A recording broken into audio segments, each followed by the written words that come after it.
महाभागवत देवी पुराण दूसरे अध्याय के अंतर्गत सूत जी बोले। बहुत से पौराणिक आख्यानों का श्रवण कर लेने के बाद मुनि श्रेष्ठ जैमिनी ने भूमि पर दंड की भांति गिरकर व्यास जी को प्रणाम करके उनसे आदर पूर्वक पूछा। जैमिनी बोले, समस्त वेद वेत्ताओं में श्रेष्ठ मुनिवर, आपको नमस्कार है।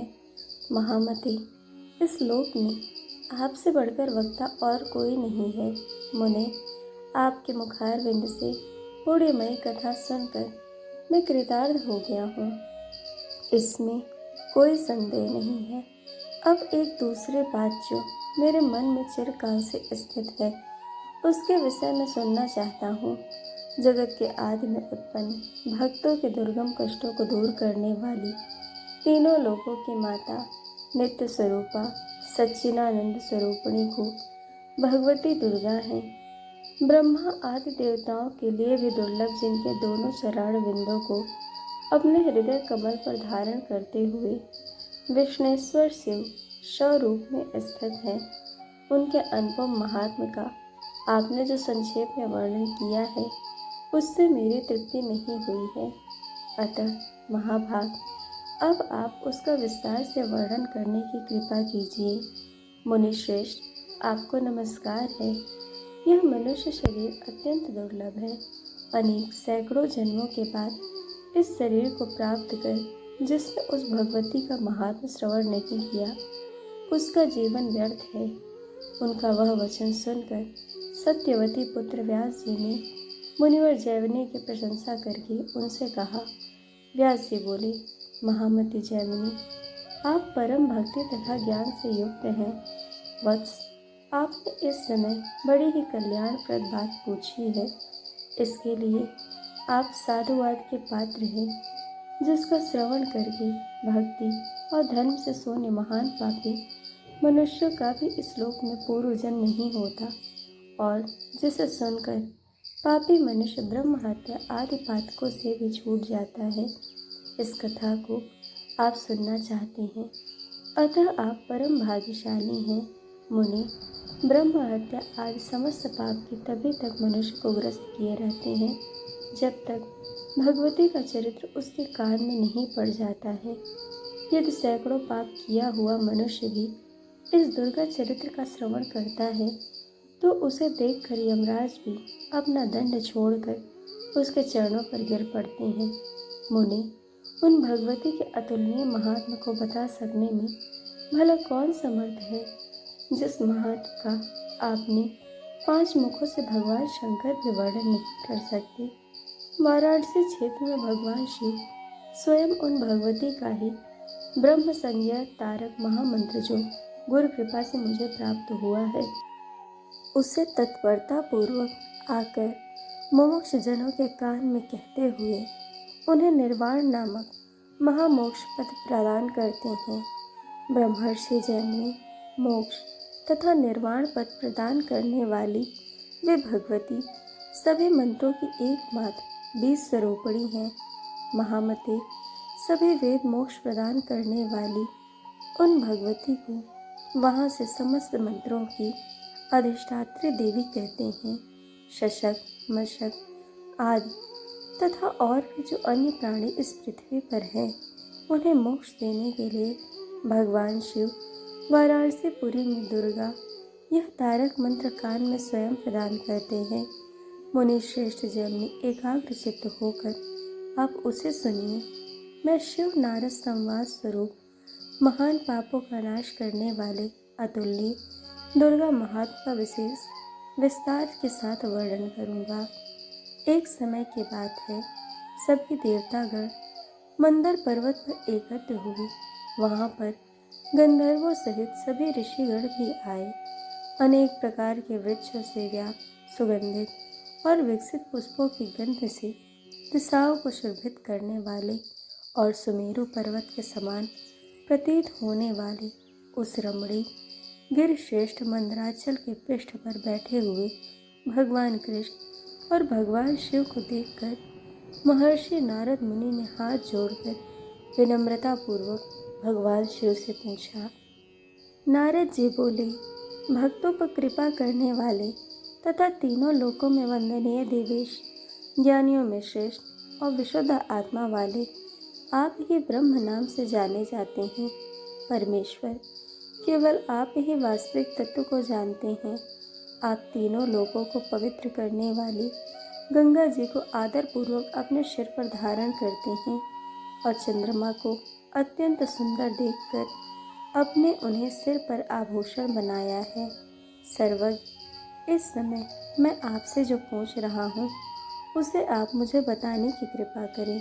महेश्वर, स्वयं आप भगवान विष्णु और जगतपति ब्रह्मा, इन देवताओं की भक्ति पूर्वक उपासना करने से परम पद प्राप्त होता है, तो फिर तप के द्वारा आप लोगों का उपास्य देवता कौन है?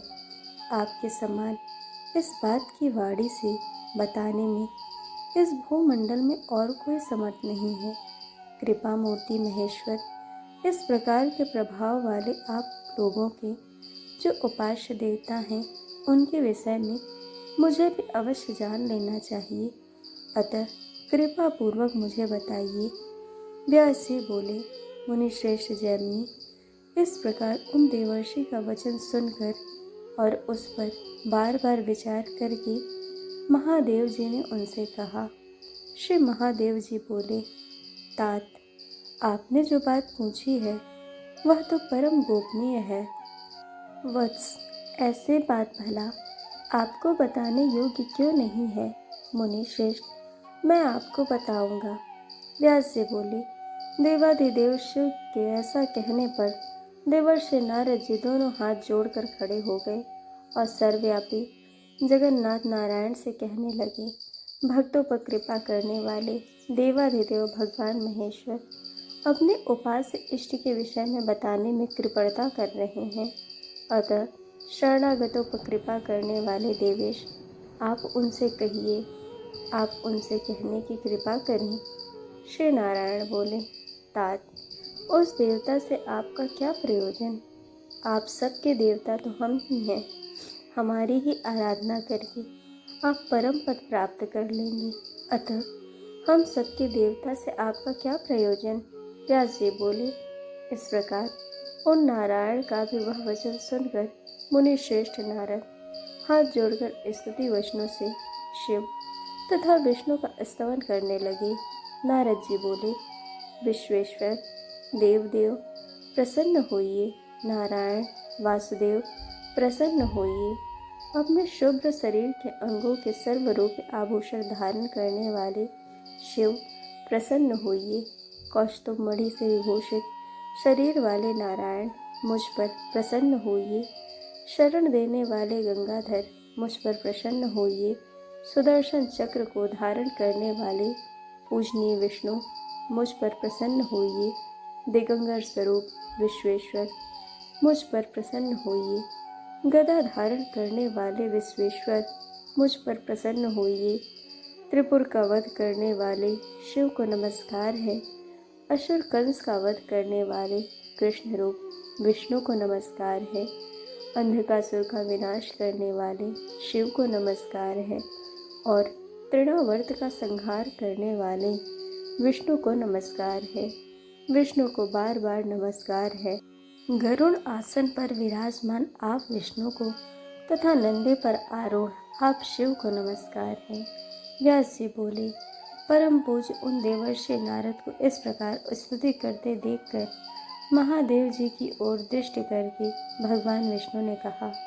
विष्णु जी बोले, देव, ये ब्रह्मपुत्र देवर्षि नारद परम भक्त, ज्ञानी एवं विनम्र स्वभाव वाले हैं। आप भक्त वत्सल हैं, इसीलिए आपको इन पर अवश्य ही कृपा करनी चाहिए। व्यास जी बोले, भगवान शिव ने भगवान विष्णु द्वारा कही हुई बात को सुनकर कहा, आप शरणागतों पर कृपा करने वाले हैं और आपने मेरे लिए अत्यंत कल्याणकारी बात कही है। तत्पश्चात महान ज्ञानी और बुद्धिमान नारद ने कृपा सिंधु देवाधिदेव महादेव से पुनः पूछा। नारद जी बोले, इंद्र आदि समस्त लोकपालों ने शिव, विष्णु तथा जगतपति ब्रह्मा की उपासना करके श्रेष्ठ पद प्राप्त किया है। देवेश, यदि मेरे ऊपर आपका अनुग्रह हो तो आप लोग जिस पूर्ण तथा अविनाशी देवता की आराधना करते हैं उनके विषय में मुझे बताइए। देव, जिसकी कृपा से आपने ऐसा महान ऐश्वर्य प्राप्त किया है, उस देवता के विषय में यदि आप मुझे बताते हैं तो मेरे ऊपर यह आपका अनुग्रह होगा। व्यास जी बोले, योगेश्वर मुनिवर, नारद जी द्वारा इस प्रकार प्रार्थना करने पर निर्मलपति भगवान शिव पहले तो सतत समाधिस्थ हो गए, पुनः भगवती श्री दुर्गा के चरण कमल का अपने हृदय में ध्यान करते हुए और उन्हें ही एकमात्र पूर्ण ब्रह्म जानकर उन्होंने आदरपूर्वक कहना प्रारंभ किया। इस प्रकार श्री महाभागवत पुराण के अंतर्गत श्री व्यास जैमिनी संवाद में व्रतोपासना वर्णन नामक दूसरा अध्याय पूर्ण हुआ। दोस्तों, आपको वीडियो कैसी लगी यह हमें कमेंट करके ज़रूर बताइएगा और चैनल को सब्सक्राइब, वीडियो को लाइक शेयर करना बिल्कुल मत भूलिएगा। वीडियो देखने के लिए आप सभी का बहुत बहुत धन्यवाद। जल्द मिलेंगे देवी भागवत के अगले अध्याय के साथ।